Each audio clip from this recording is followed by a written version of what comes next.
Good morning, AFCC family. I sure do miss everyone, and I hope and pray that everyone's doing good and staying healthy. I'm going to be doing a devotion today that's called Christ is Greater Than Corona.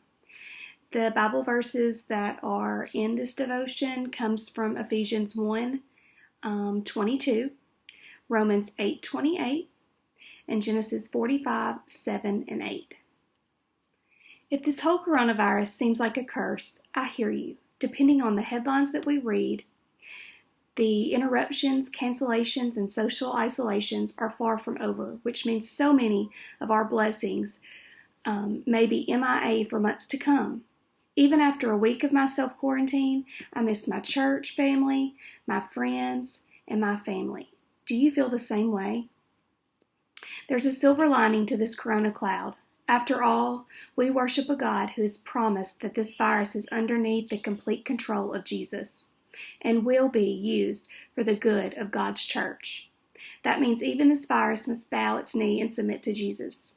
Through humanity's history, this equation has never once been proven wrong. Christ is greater than corona. Joseph, the Old Testament one, couldn't have known the blessings that would come after his brother's betrayal and the endless nights he spent quarantined in the Egyptian prison. But God was greater than his situation. Neither could Joseph, the New Testament one, have imagined the kingdom coming to earth when Caesar Augustus issued a terribly timed decree. But God was greater than the obstacles Joseph was facing. Peter, John, and Mary Magdalene saw only tragedy when Judas betrayed Pilate, washed his hands, and the Romans reached for his nails, but God was working out the greatest plan of all, your salvation. So what might God be doing among us today?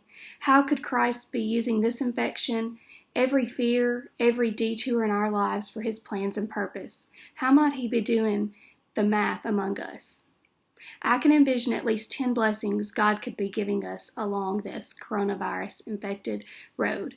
In the days to come, I hope to open your eyes wide enough that you might praise him even here and even now. Have a good day, guys.